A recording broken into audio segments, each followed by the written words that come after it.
Good morning, Eva, and good morning, listeners. Today we're broadcasting from the East Coast here in Australia. I'd like to thank everyone for coming online, and in particular our European and UK listeners, where it is 8 a.m. and 7 a.m. respectively. So thanks for getting up early to take this presentation. So next slide, please, Eva. On to slide 2. Yes. So we'll keep the usual agenda today, listeners, with a quick review of the commercialisation schedule, corporate and financial activities for the quarter, research and development activities for the quarter, manufacturing and collaboration activities for the quarter, and conclude with financials.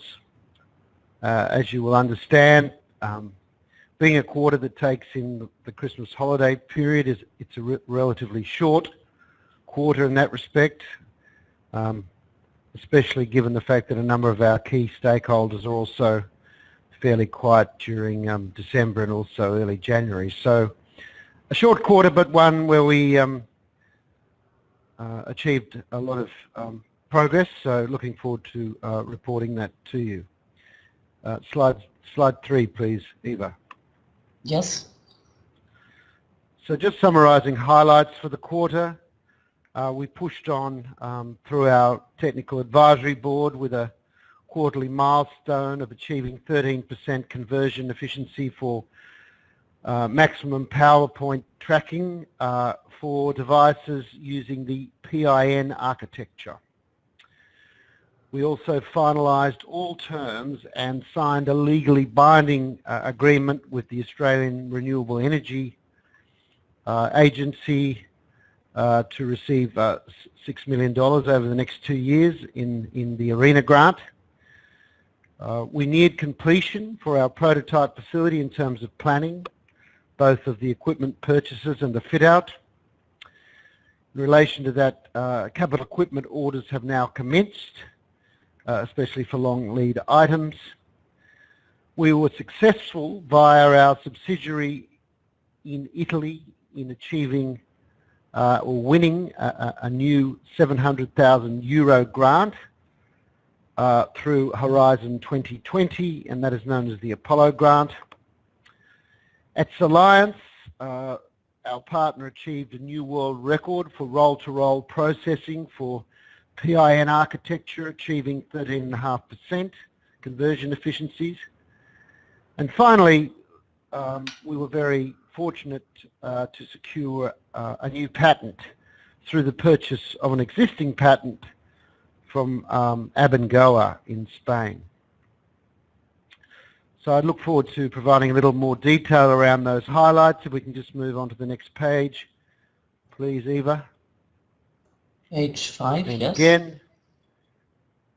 Indeed. So just to confirm that our commercialisation schedule is on track both for glass and for metal. This is something we like to keep our investors in touch with, but nothing new to report there. So next page, please, Eva. And again. Page 7, yes. So moving on to corporate and financial. Some excellent progress to report there.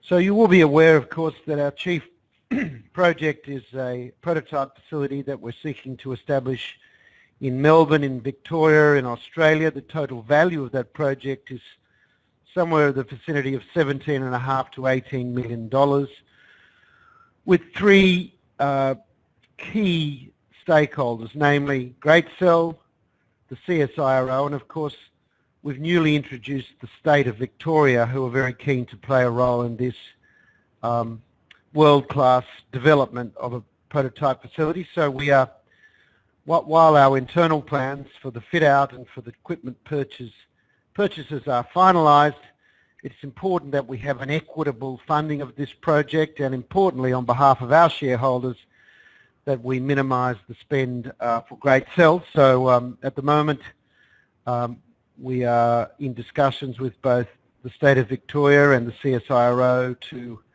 agree their contributions.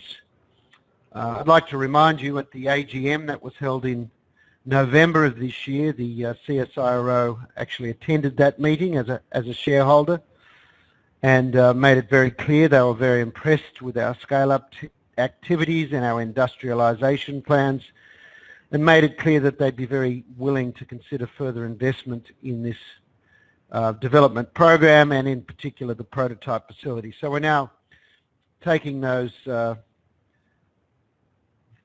that intention through to discussions and at the highest level within CSIRO, and as we always seek to do, we're trying to minimise the level of contribution from us and to make sure that our partners contribute equitably, and so we hope to be able to announce further developments and commitments from our stakeholders over the next quarter. But all very pleasing on that front. Similarly, for the state of Victoria, it will be a very big boost for the state of Victoria. As you may be all aware, the states in Australia are really leading the push into renewable energy.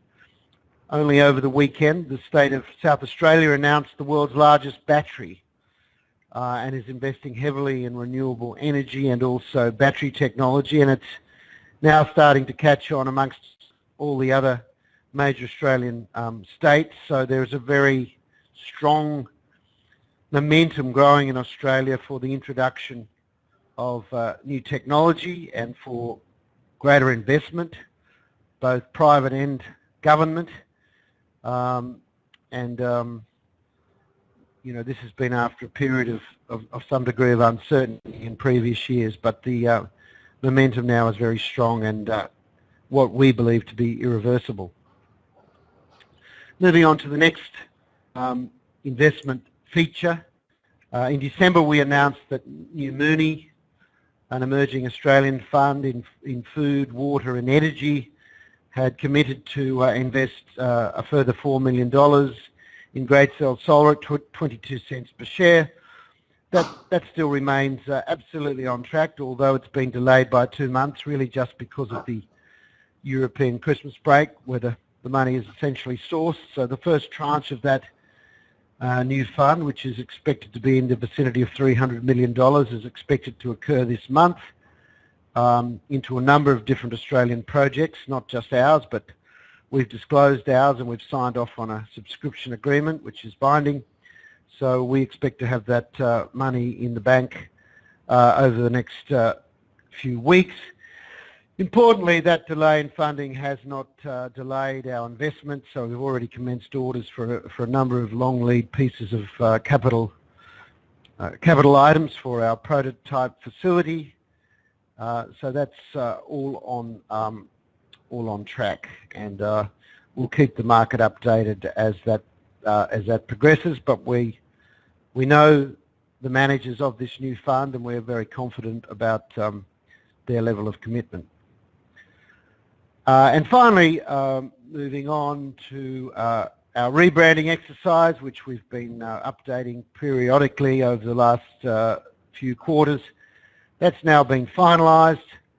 Thankfully, from our point of view, it's been a seamless transition, and the only comments we've received from our various stakeholders, including shareholders and customers, is comments of praise. So there have been very few teething issues. Importantly, there's been a significant increase in functionality of the site, security of the site, which of course is always important, and there's been quite a good degree of new content. I'd like to draw your attention to the new investor section, where there's greater functionality. I am aware at the moment that less and less these days companies are reporting their share prices in the newspaper, and more people are getting real-time access to share price activity and graphs and so forth online. So we now have that functionality on our own website, but of course most of the brokers also will provide that level of functionality. We are seeing this rebranding translate. Sorry. Richard, which page are we currently? Sorry for the question. Which page? We're still on page 7. 7, the final paragraph. Okay, thanks so much. Mm-hmm. Page 7. So yes, so back onto rebranding. It's gone particularly well, and it's translated seamlessly into a higher volume of orders, both pre and post Christmas. So very excited to report that. Our sales of materials and equipment are currently growing around 10 to 15% per annum, and if anything, will probably exceed that level of growth this year.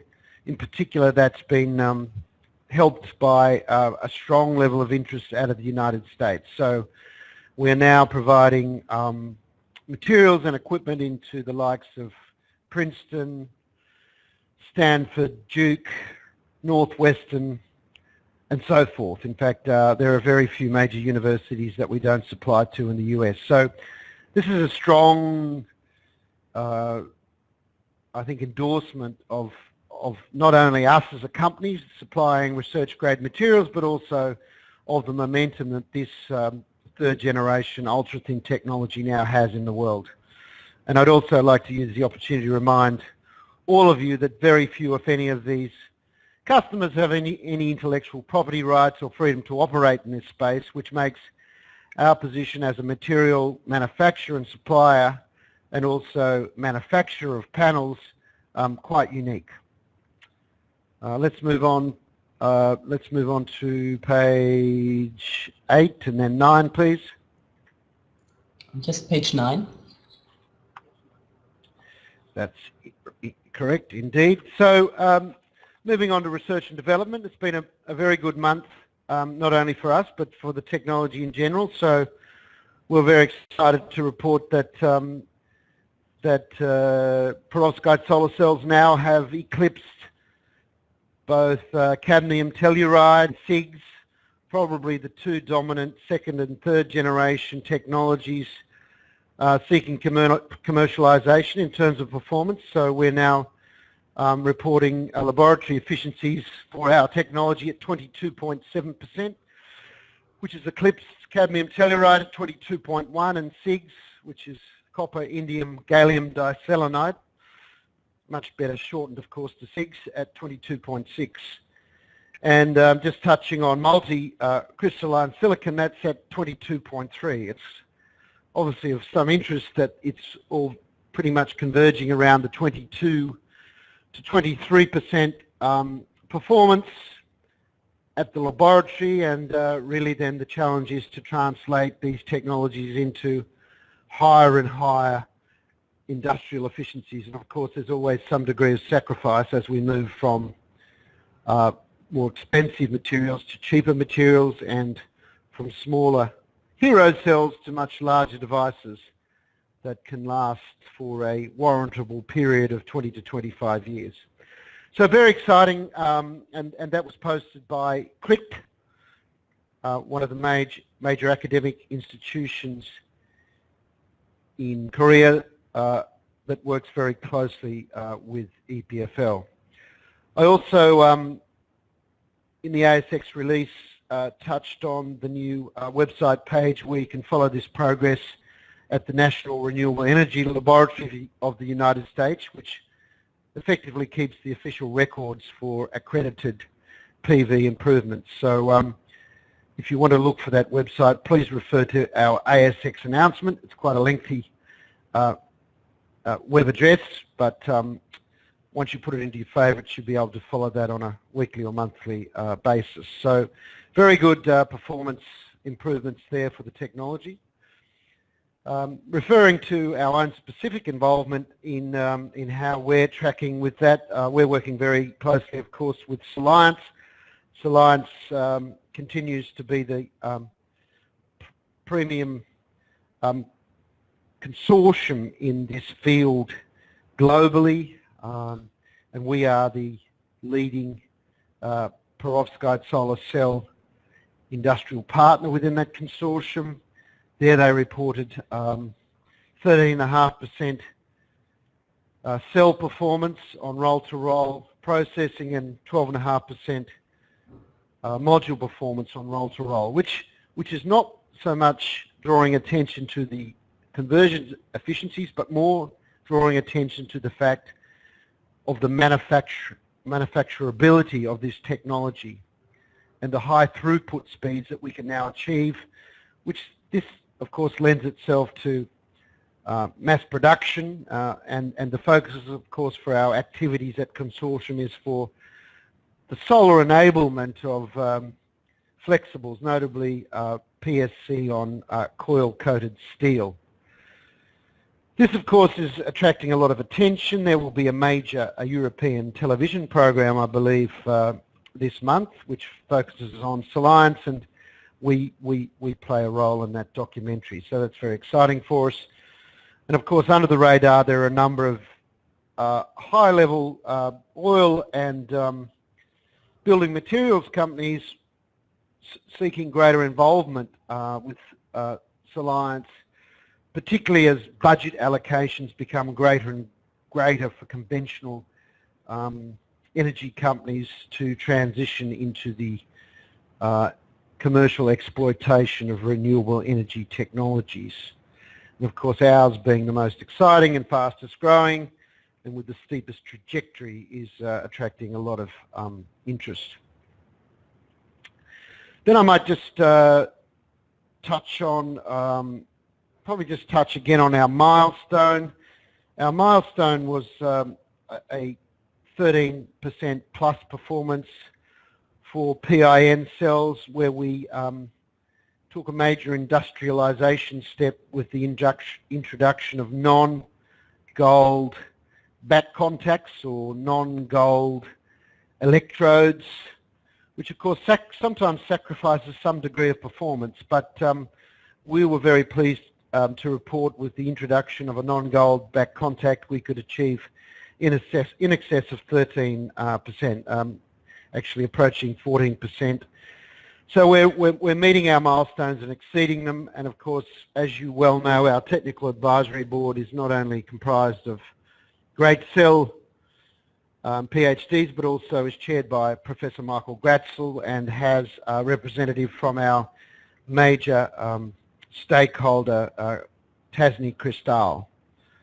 So a high level of independence, and of course the results that we achieve internally are typically verified by the CSIRO in Newcastle, who have a special focus on testing procedures for this newly emerging technology. If we can move on to the second page of R&D, please, page 10. Yes. So the mini-MAD panels that we were very pleased to demonstrate at our annual general meeting at the end of November are now being used in real-world testing.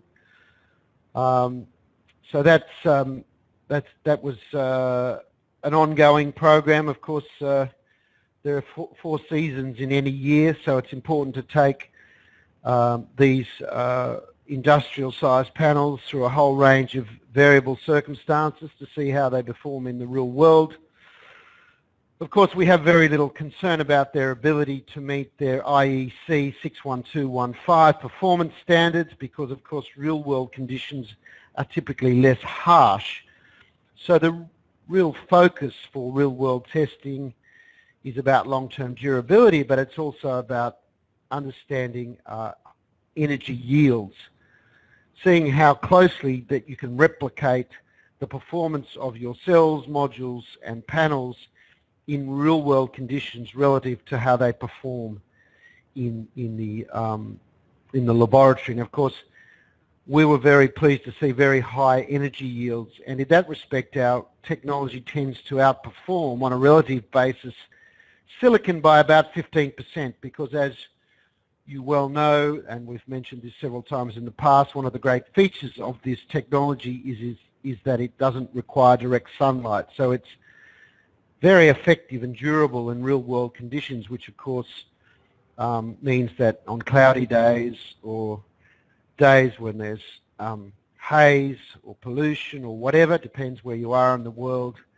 that you get good quality performance out of your panels and you're not reliant on perfect conditions, which tends to be more the case with silicon, which performs, of course, very well in the desert on a cloudless day and really is highly dependent on photonic light and also the angle of incidence to the sun, which means it typically needs to be north-facing in the southern hemisphere or south-facing in the northern hemisphere.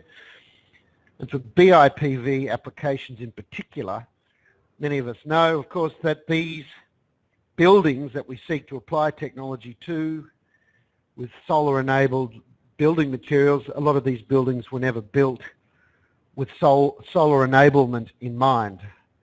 So our technology is very versatile in that regard. So these are the panels that, of course, we demonstrated at the AGM. It was a solar array of approximately 1.8 square meters, which was powering, amongst other things, telephone charges for our shareholders, a television, and also a presentation, an IR presentation. So plenty of power coming out, constant power, demonstrating the industrial potential for this technology. So moving on to our international R&D activities, particularly in relation to grants. We received a 700,000 euro grant through Great Cell Italia, which is a grant known as Apollo, where we are the lead industrial partner. The relevance of this grant is that it significantly supplements that money that we've put aside in our budget to fund these sorts of activities. So the design of the grant program closely matches our own development trajectory. So in essence, this 700,000 euros will be 700,000 euros that we don't need to spend of shareholder money. It's money we spend very thankfully from the EU government. I've also highlighted there are a number of other applications in train at the moment, 2 or 3 in fact, but we are very confident that we'll be participating in the highly publicised graphene project, which needs to be confirmed soon, but it's a very large grant program, somewhere in excess of 150 million euros. Of course, our piece of the action will be much smaller than that, somewhere similar to, I believe, the Apollo grant. But again, that will enable us to significantly supplement our R&D spend in Europe and the work that we intend to do at the Science Consortium. Moving on to ARENA, as I said in the highlights, that's now completed, the contract, and legally binding. We have completed our first deliverable, which was a risk management report, both technical and financial, and that the completion of that report now triggers some important payments from ARENA. So we'll be starting to draw down from the $6 million made available from ARENA over the next month or two. And I guess finally, and this was somewhat opportunistic and from left field, but some of you may be aware that Abengoa, formerly one of the largest renewable companies in the world, has been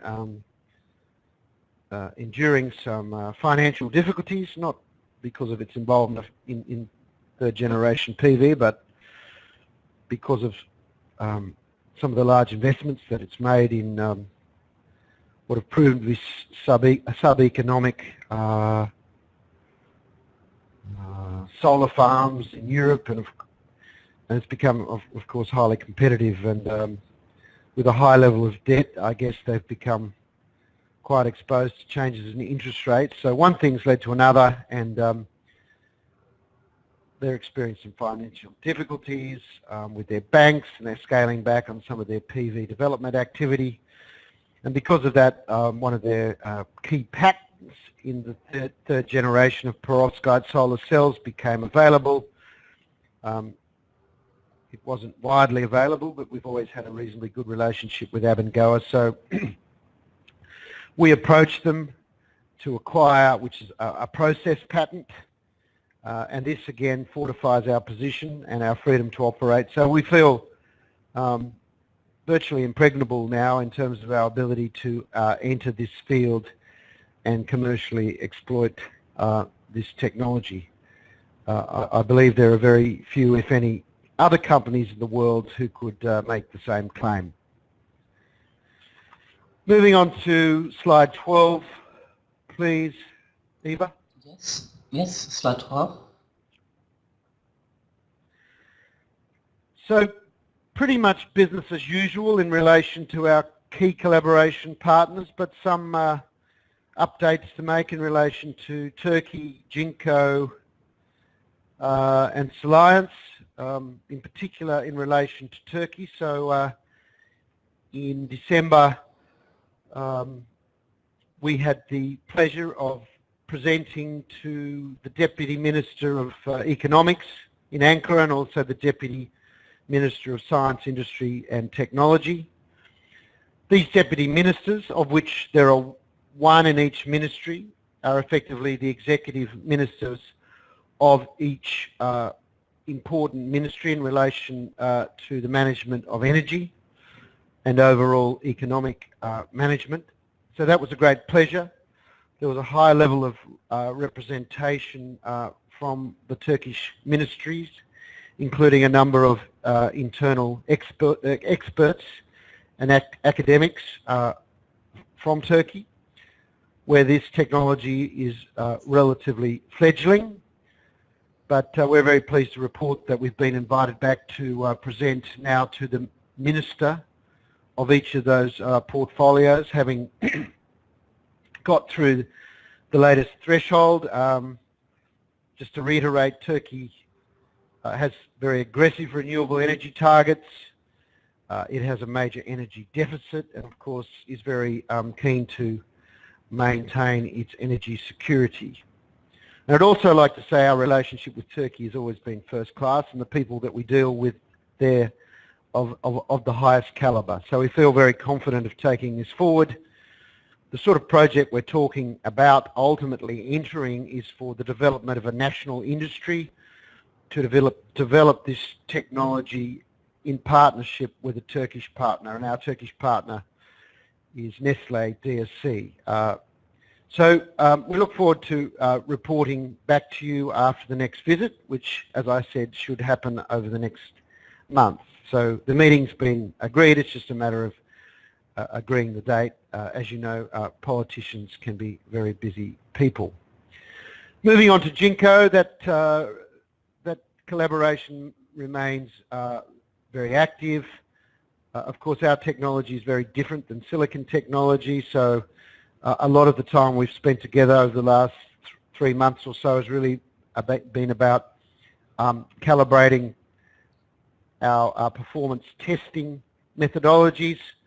It's all heading in the right direction, so we'll be back to Jinko with a whole bunch of new modules over the next month or two. We're particularly excited by that, given the fact that the performance of our modules has now picked up quite considerably as we've reported in various milestones. So it's good to see that moving forward, particularly in the knowledge that this technology presents such interesting opportunities relative to silicon, given the fact that it can be differentiated on so many other different grounds other than just cost. So we highlight the fact that this technology is most suited for building integrated photovoltaics and also particularly suited for real-world conditions rather than just specific geographies where silicon tends to perform best. And finally, just I think I've probably already touched on this, but Soliance is really performing in a particularly good way, attracting a lot of attention, not only because of its technical excellence, but because it really is looking to take this forward, and we will remain the #1 technology provider in the field of perovskite solar cells, and it's beginning to attract the attention of a number of major multinational companies based in Europe, both in the oil industry and the building materials industry, and we look forward to seeing how those relationships develop. As you all know, Panasonic is already a member of that consortium. And finally, before we open the floor to questions, let's just touch on the financials. At the end of the quarter, we had approximately $1 million in the bank. The most important thing to understand about our new funding mix, when in addition to our typical R&D rebates, we've attracted close to $9 million of new specific funding and one-off grants, means that we can draw down on these grants much more aggressively. So the $5 million that we raised towards the end of last year now translates into new funding of approximately $15 million. So for every $1 million of new shareholder equity, we've attracted $2 million of non-dilutive government funding, and that looks only to improve from here, given some of the talks that we're having with state government of Victoria, for example. So subsequent to the end of the quarter, we drew down another $800,000 from our CBA facility, and over the next month or two, we're in the position to draw down approximately $1.3 to $1.4 million from our established grants. So we'll have another $2.4 million remaining over financial year 2018 to draw down from the CBA facility. So we're very comfortable about our cash flow position going forward. So that concludes the formal presentation, and more importantly, let's open the floor to any questions from our listeners. Thanks a lot, Richard. Sie haben nun die Möglichkeiten, Fragen einzustellen via das Chat. You have the possibility to type in questions via the chat on the left button. Einige Fragen sind auch schon eingelaufen. Some questions I've already received some questions. The first question, Richard, would be, what are the reasons that the revenues with clients have dropped during the last quarter?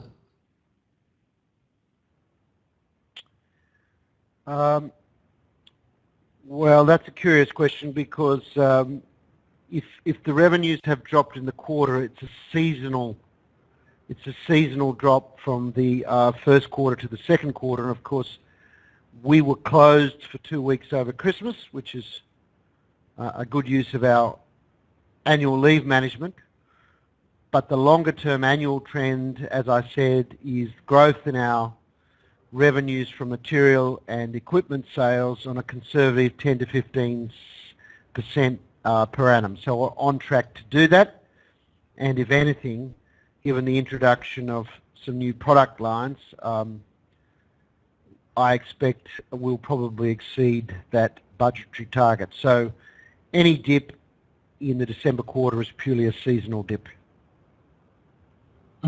Thanks so much. The next question would be, will Greatcell hire more employees due to the pilot line on glass, which is scheduled for this year? That's a very good question. If anything, our headcount has fallen over the last 6 to 12 months because we are doing far less research work, which sometimes is labour intensive, and doing more development work, which lends itself to automation. So, for example, the prototype facility is not expected to be labour intensive. We will, over this year, be relocating approximately 7 employees from our headquarter facility in Queanbeyan to Clayton in Victoria. But in essence, we are seeking to introduce automated steps, and that'll really tend to keep our headcount down. Of course, ultimately, when we move to pilot line and also mass manufacture, then the headcount will pick up again, and we expect to be able to be a significant employer for highly skilled labour in Victoria when we move to mass manufacture. But that's some way down the track. Thanks so much. The next question would be, the production glass is planned for next year. Will Greatcell itself produce these solar cells, or will the solar cells be produced by another company? Well, this question clearly touches on our business model. At the moment, we have early stage joint venture activities in Turkey, in Australia, and earlier stage again discussions ongoing in both China and Korea. Our business model for exploitation is to joint venture. So we vend in our technology, which of course we've spent close to $150 million in developing, in return for access to 50% of the income stream at an early stage. This is a fairly well understood business model. Certainly this is the business model that we've discussed in detail in both Australia and Turkey, for example. So we look to both have economic interest in manufacturing assets, and also by virtue of our technology contribution, but also, at least for the foreseeable future, we expect to be the material supplier into joint ventures, because we have a quite considerable amount of IP involved in our materials and our upscale of material manufacture to mass manufacture. And we have sufficient capacity to be ongoing in doing that at Queanbeyan here in Australia. Thanks so much. You maybe already, more or less, you already have answered the question. The next question would be, where will the production of glass next year be based? But you more or less have already answered this question. Well, just to be specific, we would expect manufacturing in Australia, if and when it occurs, to be in Victoria. Not only does that give us access to CSR sheet glass, which is an important input into panel manufacture, but it also gives us access to the Port of Melbourne, both for import and export opportunities.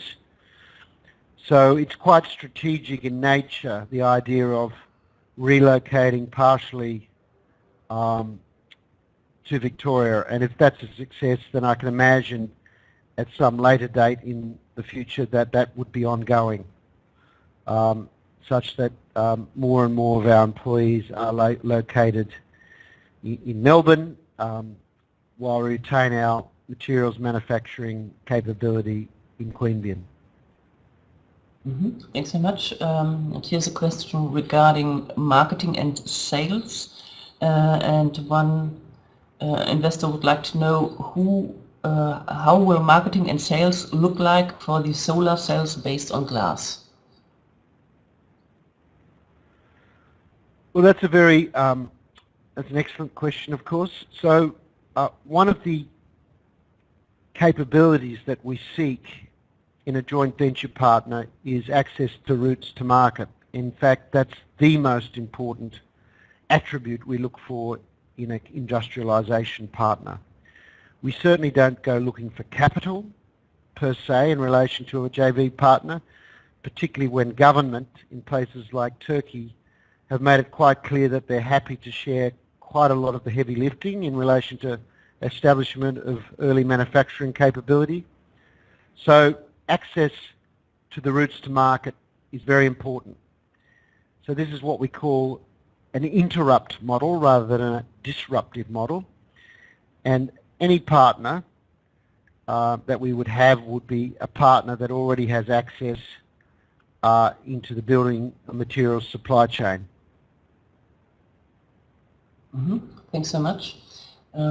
Currently I do not have further questions. Momentan haben wir keine weiteren Fragen. Sie können gerne noch Fragen einstellen. Currently you have still the possibility to type in further questions if you would like to ask Mr. Caldwell or to get more details from Mr. Caldwell. I would suggest the best approach is that type them in, you relay them to me, and then we'll publish them back on one of your European websites and on our own website, if you like, just to make sure that we have global coverage. Okay, Richard, I think no further questions for the moment. Therefore, I would suggest that we finish the web conference for today. Sure. Just let me conclude by saying the company's in great shape. We work very hard to secure the support of government, both in Australia and internationally. It's quite important to note that, in particular in relation to the European grants, not that they are particularly large, but if you go to look at the participants in the Apollo grant, for example, you'll see some of the best academic institutions in the world. And of course, in relation to the industrial partner, it's more often than not, it's Greatcell who is the lead industrial partner.